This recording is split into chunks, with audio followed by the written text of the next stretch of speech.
You're listening to the 40 Thrive Podcast, the show created for women 40 and beyond, ready to shake things up. And now, your host, Jackie McDougall. Welcome to another episode of 40 Thrive, and greetings from Lake Tahoe, California. While we're still living through quarantines and restrictions, certainly here on the West Coast, there's something to be said for a change of scenery. 4 new walls, lush green trees. It is a much needed respite from the same old day in and day out. Even if I'm working and the kids are scattered around the house, on Zoom, in school, it's just a breath of fresh air. So forgive the chaos maybe in the audio behind me. I'm doing my best to get this done without too much disruption. Okay, so on today's episode of 40 Thrive, you will meet Kwavi Agbeyegbe. She's a certified weight coach and life coach and retreat creator that helps successful women manage their health, mindset, and waistlines. Her passion is helping women in their 40s and beyond master their health and wellness. Kwavi believes women deserve to feel energized, confident, and fiercely happy in their lives. Who doesn't want more of that? I know that's what I believe as well. So Kwavi and I talk about everything from maximizing midlife, giving up alcohol, mindful eating, and the toxic 5 foods we should try to avoid in midlife and beyond. Before we dive in, it's another 40 Thrive Apple review spotlight. This one's from Amber. She says, 40 Thrive is exactly what you need if you're feeling a bit lost in midlife. Jackie's authenticity and generosity make you feel like a part of a secret club where your age is an advantage. This show is can't miss and should be added to your faves pronto. Amber, thank you. That's awesome. I'm so appreciative of your thoughtful and generous review. If you'd like to be featured on 40 Thrive, share a review on your favorite podcast app, and I just may read it on the show. And now, let's get into my conversation with Kwavi Agbeyegbe. Kwavi, welcome to 40 Thrive. Thank you. I'm excited. I'm excited to have you here. So you reached out to me, and as I told you in email, my background is television. I'm a total video snob. And your marketing video, it's so good. Thank you. I'm going to actually link to it in the show notes because I need the audience to see it. It's so beautiful. So you were just talking before we got on about the narrative, the midlife narrative. Talk to me a little bit about that. Okay, so 2 years ago, I turned 50. So I'm 52 now. I just went on this quest to ask different women who had turned 50, like, what were their thoughts? What were they thinking? And I'll tell you this, probably 70% of the people I spoke with, they were like, oh, I really can't do anything else. My life is over. I'm like, wait. Where is this coming from? And I know society has their role to play in this, but you actively can change that narrative for yourself. Don't wait for society to change it for you. Why are you going to say your life is over when you're still breathing and living? So I was like, no, I don't want anything to do with that. So for me, one of the things I'm actively doing is speaking to the midlife audience and telling them, why do you think that your life is over because you've hit a certain age? When you're still breathing, there are so many more opportunities now than ever before. Why don't you take advantage of that? What is the upside of that, really? Just thinking, okay, I can't do anything more. Like, no, it's different now. Absolutely. You're speaking my language because I feel like 10 years ago, 15, 20 years ago, we maybe had small kids or we had high stress jobs or however things have changed. Like, this is the time. Yeah, this is it. And then you want to just roll over and die. I'm like, seriously? Why do you think that's acceptable? You can change that for yourself if that's not what you want. Now, if that's what you want, then, oh, well, be it. That's fine. But if you want something more, why not? Why not go for it? Yes, absolutely. So you're a certified weight coach, life coach, retreat creator. And so you help successful women manage their health, mindset, and waistlines. What were you doing before you hit midlife? Well, I started my coaching when I hit my 40s. But prior to that, I was in IT. So I was information technology, doing the computer thing. And I enjoyed that. But I wanted more. I wanted something different. I wanted to create an impact in the world. And for me, through coaching, I can impact so many women through my programs and just by speaking to them. I can't even imagine you doing IT because your personality is meant to be shared. And the thing is, I still love IT. Like, I still do my own stuff. Like, I network at home by myself. I still love doing that. but being able to coach other women and just show them just a glimmer of the possibilities, because sometimes they can't see so much, but if you can just show them, if I can just show them a sneak peek, they're like, oh my goodness. And that just opens their eyes to other things. Right. And so there are a lot of coaches out there with their own specific niche. What made you decide to get into the weight loss space? Okay, so for me, the reason why I did that was when I turned 19, I was in college in England at the time, and I was watching a documentary. And during the documentary, they talked about cattle and how meat gets to our table. But the journey from the cattle to when it got to our table was, horrendous. It was just despicable. And at that point, I just made the decision. I'm like, I'm not going to eat meat anymore. And then it changed to chicken. And I started investigating every single thing I put into my mouth. It just put me on this health and wellness journey. And that was back then. Because think about it, I'm 52. That was when I was 19. No one knew what, they thought I was crazy. They all thought like, what is wrong with you? This is time you must be having fun. I'm like, no, you guys know. Seriously, you need to think about what you're eating. But they thought I was crazy. But it put me on that path. But I was in college studying computer science. So I didn't, do the switch. But my personal life was heavily involved in health and wellness. I was investigating. And then in my 30s, after having my kids, I thought, you know what, let me kind of switch, because I still had that passion. I would actually create packages for people, and they would do them, and they would lose weight. But I didn't think about it as a career until like my late 30s, early 40s. And I'm like, okay, you know what? I want to make a career out of this. That's such a prime example. I tell people all the time, there's work doing the things that you love to do. And so if you are that go-to person for health and wellness, or the go-to person for the most amazing birthday cakes or IT or whatever it is, there's a side hustle or a new career out there for you. I can guarantee it. And so I love the fact that you took that leap into this space. And so what have you learned about yourself through coaching? Oh my goodness. I've learned that our mind is everything. Our thoughts govern everything. When I went into it, it was more about, I'll teach people nutrition and what to eat. But the main thing is our mind. I learned so much about my mind, and I was able to teach other women to think that way, because our thoughts determine everything. Yes, they really do. And it's tough when you're in a place of feeling stuck, and you may know logically that just a mind shift will be the answer. It's sometimes, have you ever been in a bad mood and someone tries to cheer you up and you're like, no, I am completely committed to this bad mood. That's right. I'm in this space. Don't say anything to me to get me out. Unless you want to join me here in the shit, we're not going anywhere. Right. And it's like you want to stick to that. It's like, no, I am comfortable in this. Exactly. Which is so funny, because the last thing you are is really comfortable in it, right? It's just, you're in it and you're not moving. That's it. You just want to stick there. Stay there. Yeah. So I think you're absolutely right. That mindset shift it's everything. It is. But the thing is, when you're in it, you can't see it. Right. Like I have coaches for myself, because when I'm in it, it's hard for you to see it. Someone from the outside can see it logically. And you're like, oh, wow. Yeah. And it's still a journey. I'm learning so much, but still, when you're in it, it's hard sometimes when you're in it. And you have to hear it from somebody who is impartial. Because if your spouse or your kid or your best friend, you're like, shut up. Right. But you're investing in yourself, and you work with a coach, and you're like, oh, okay, there's something here. So that's great. So you reached out to me. It was one of those things where the email comes in and I'm like, oh my God, yes. Like, yes.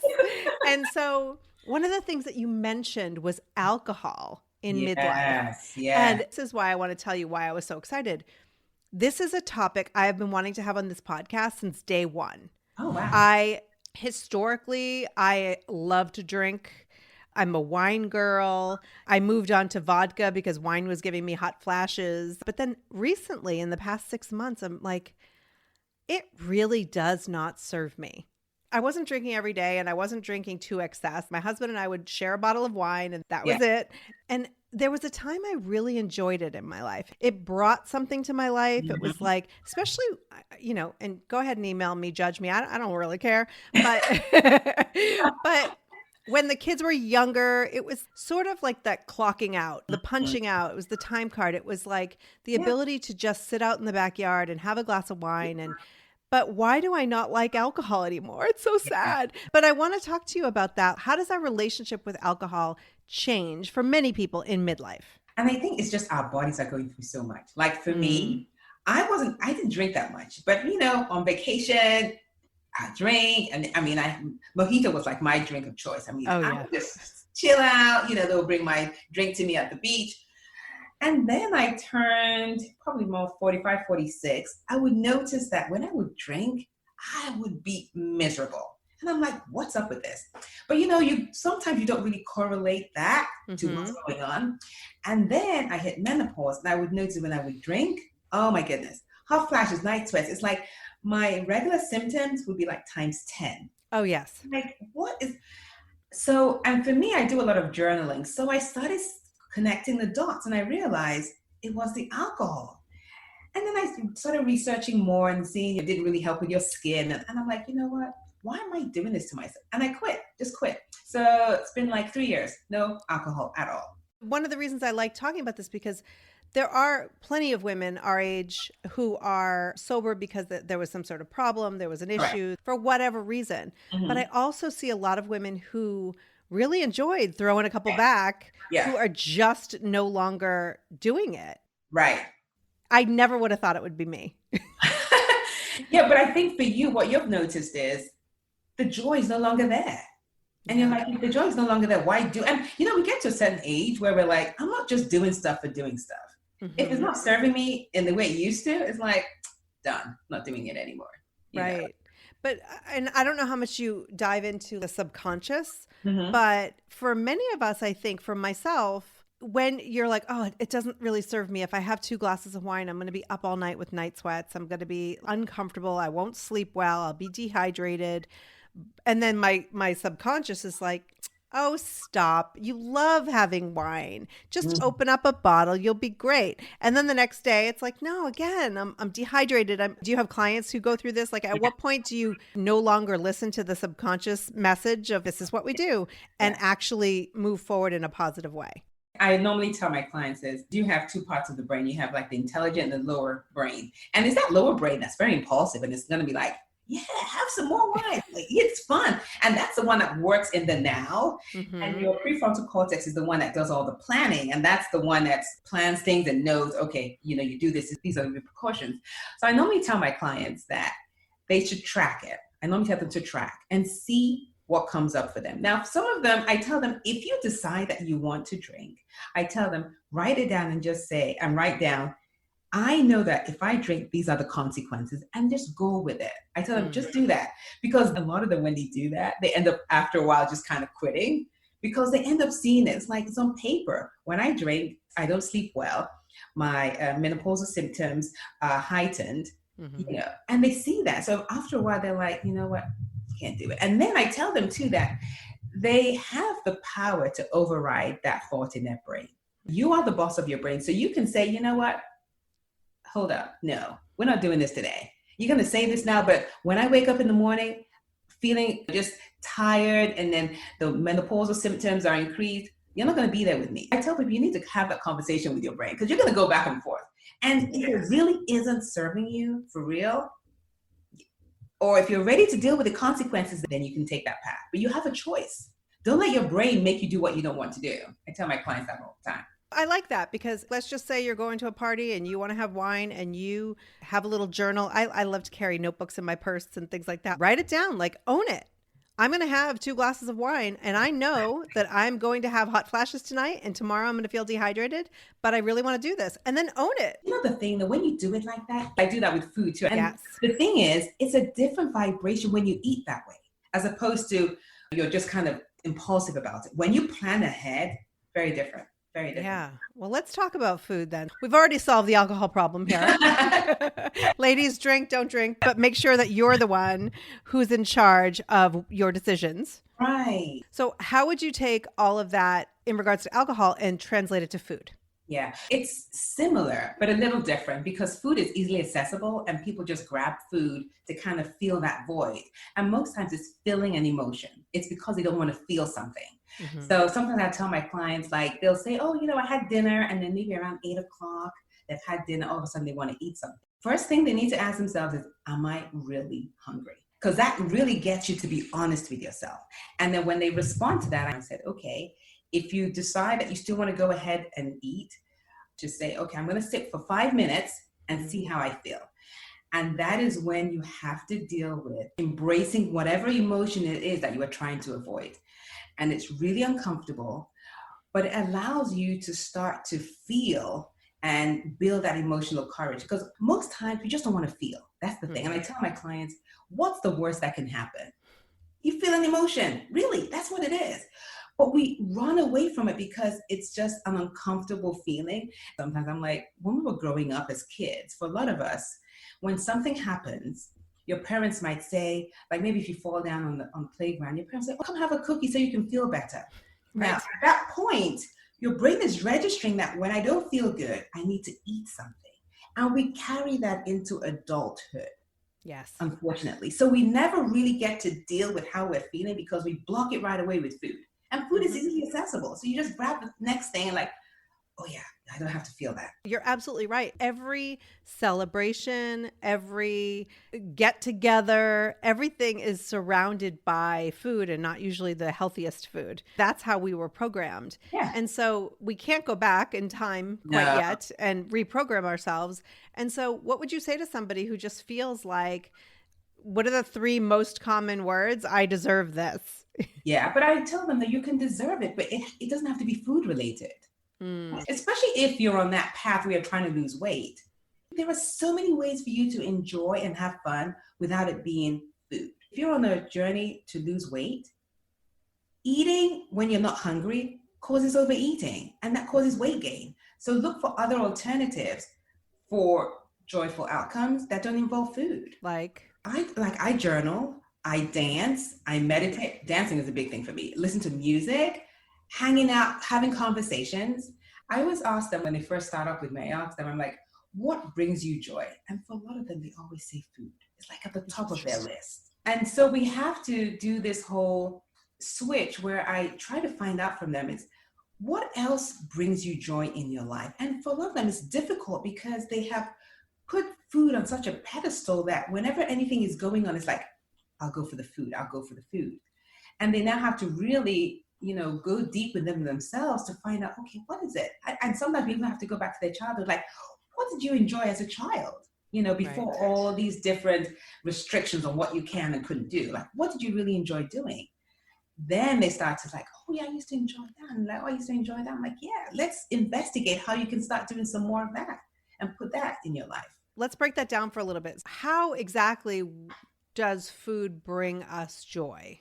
Well, see, I think it's just the excitement. Like sometimes you're like, oh, I'm going to eat. You just have that thought, oh, I'm going to have ice cream. Just the expression on people's faces.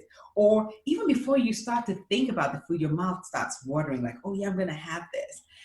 But I also know that, unfortunately, the food manufacturers have changed the way food tastes that is so highly palatable that now it's not like what we used to eat before. It's almost like a dopamine hit. When you get that food, the pleasure is intense. It's like the desire becomes intense. It's almost like a cycle now because you want more and you want more and you want more. Now, that doesn't happen when you eat natural foods. Like when you have a banana and you have a dopamine hit, it's like, whoo. When you have maybe chocolate cupcake and you get a dopamine hit, it's like, whoa. It's like 2 different sensations in the brain.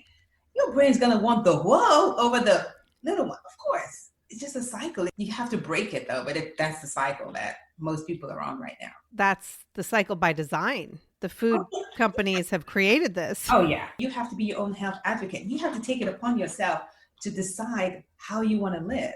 Because if you leave it to the food manufacturers, you're going to be eating all kinds of stuff. And most times it's not even real food. Right. You know? So are you a vegetarian and do you recommend vegetarianism for your clients? No, I am vegetarian, but I don't recommend that for my clients. I tell my clients to kind of have more of a wholesome diet where they're eating mostly fuel foods, which are whole foods, fruits, vegetables, protein, carbs. But no, I don't recommend. I mean, if they want to do it, I'd say they can go for it. But no, that's not one of the things I recommend to my clients. It's not for everyone. I mean, I'm married with kids. I'm the only one that's vegetarian. So it's tough in a household, right? Yeah. So what do you think is some of the biggest issues with women in midlife? Obviously, many of us could eat a certain way at 30, maybe even 35, and we can't eat that way at 40 or 50. What are some of the things that you would recommend maybe go away or at least decrease because of where we are? So in my program, there are things I call the toxic five Hmm. that I tell my clients to kind of like, let's reduce and possibly eliminate. But I let them try it out so that they can see how it's working for them. So the first one is caffeine. I tell them to reduce caffeine. Sugar is a big one. Gluten, alcohol, and dairy, those five. And I tell them to take those out, reduce and eliminate for 14 days and journal how they're feeling as they take them out. Most times they'll have withdrawal here and there, and then eventually it kind of stabilizes. And then I tell them to put it back in and see how they feel. And for a lot of them, like with the caffeine, some of them will take coffee. They'll still have it, but they won't have it with sugar and milk anymore. They can't do the sugar and milk. It's just too much for them. A lot of them reduce their sugar a lot. Some of them go off gluten because they just realize, oh my goodness, is that why I, don't sleep really well? Because they now start to notice our bodies change. I mean, our hormones, first of all, estrogen is decreasing. Our bodies are changing so much as we get older.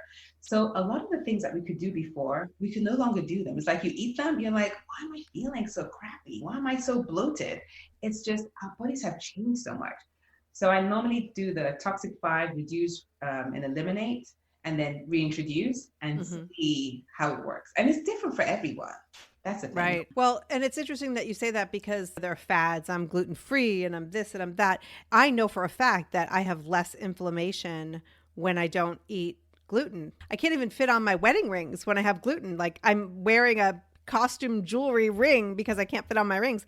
And so I've been reading that it's not necessarily the gluten itself. Like if you go to Italy and have pasta, you may not even have that same reaction. It's the way the wheat is manufactured in this country. Totally. Oh yeah, that's a problem.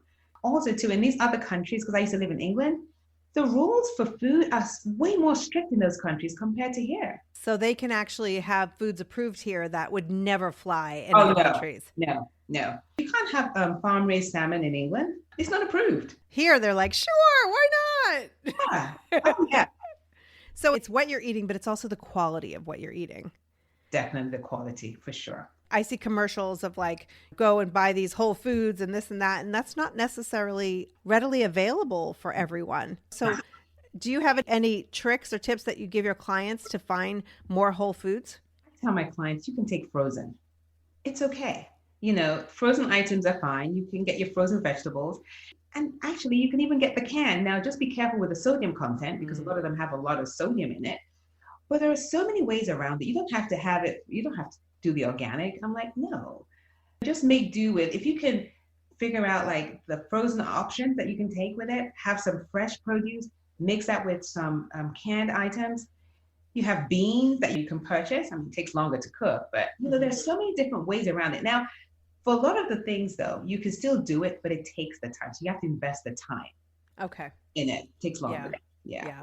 I will tell you in 8th grade, my science project, yes, I compared fresh, frozen, and canned vegetables to see cool. which one. Yeah, to see which one was the best. And believe it or not, the frozen, because they flash freeze it when it's at its best. Yes. And so I buy frozen. I do love fresh vegetables. So there's certain vegetables I like to buy fresh, but like my broccoli and my spinach and things like that, I'll just buy it frozen at Costco and have it in the freezer at all times.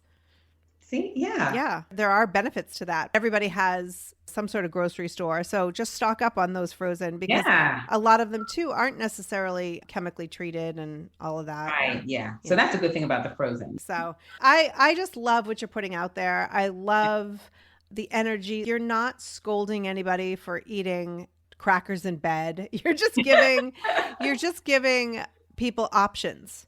Yeah. And I think also too, people are at different stages. If you want to have the crackers, that's fine. But I think also too is what is the end point for you? Like, what is your goal? If your goal is to do this, I'm here to help you. If that's not where you are right now, I mean, we're at a stage, come on, we're in our 50s, most of us.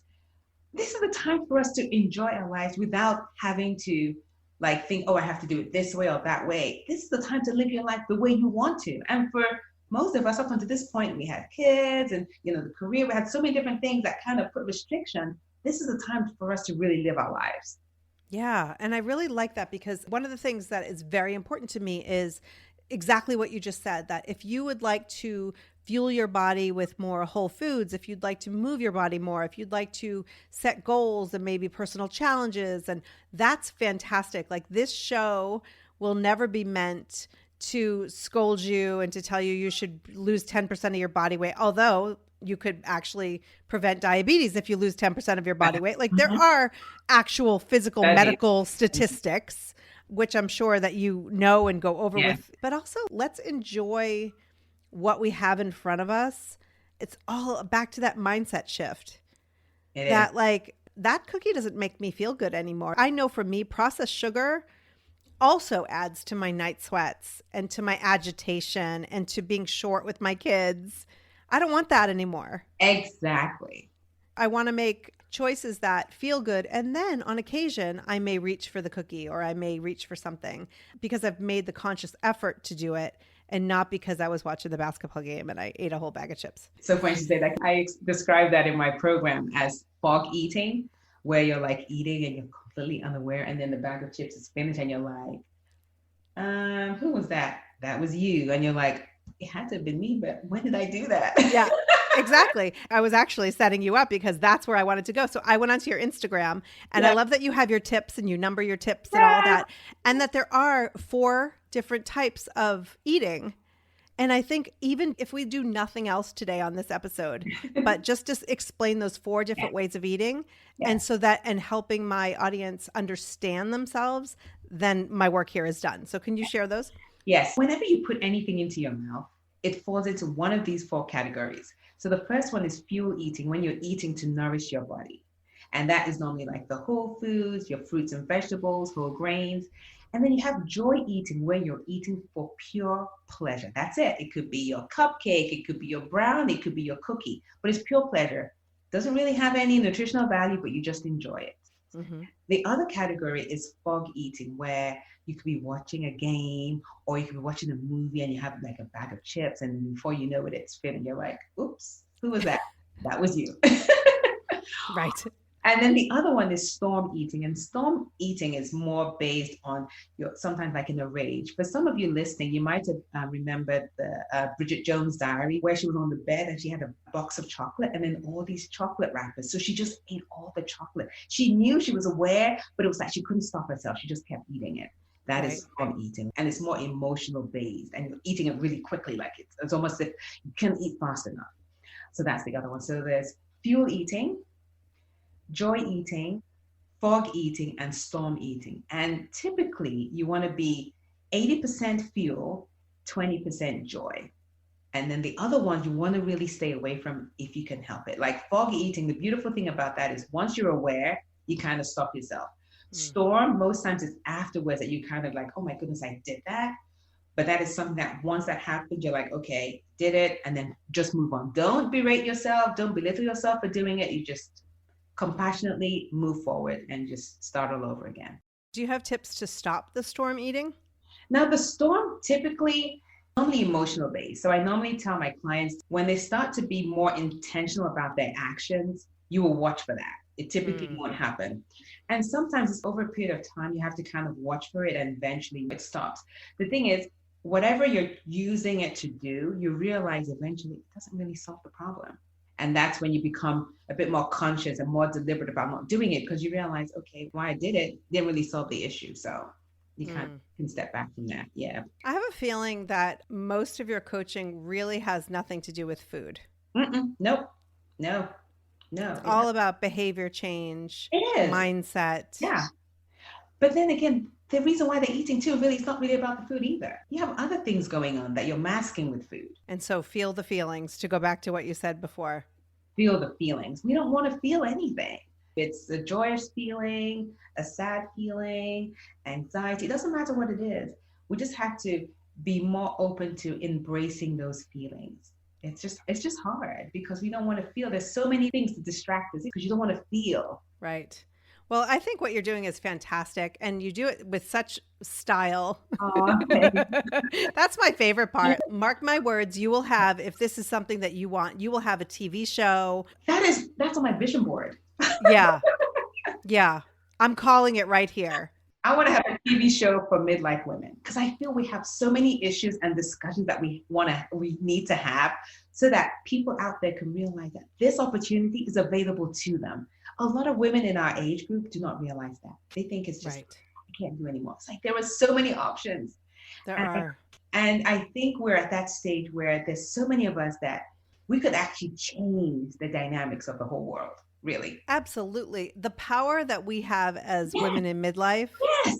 if we unleashed even a fraction of it, I'm telling you, seriously. watch out. Yeah. Really? Yeah. Watch out, world. Really. Women over 40, stepping forward, making change, speaking up, sharing their voice, all of it. Yeah. In all different areas. So this is amazing. So thank you so much, Kwavi, for joining me. Oh, thank you, Jackie.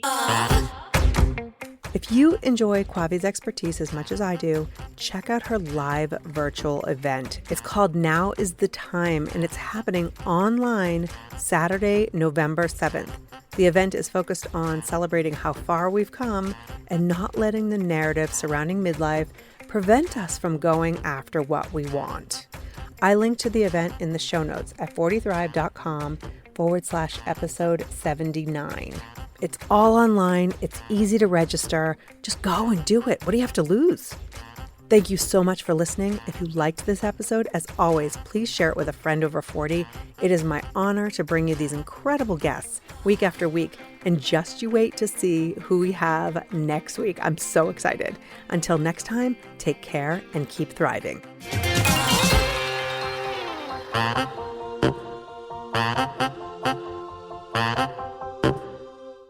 Spring has sprung, and with the change of seasons, sometimes comes an increase in vitality. If you're feeling in the mood for a little more personal time, may I suggest Coconut. Coconut is all about providing clean and natural ingredients when you're enjoying your most intimate moments, with or without a partner. Naturally safe products developed by people who are obsessed with quality. Get 15% off with promo code GROWNASS at grownasswoman.guide/Coconut. That's 15% off with promo code GROWNASS at grownasswoman.guide/Coconut.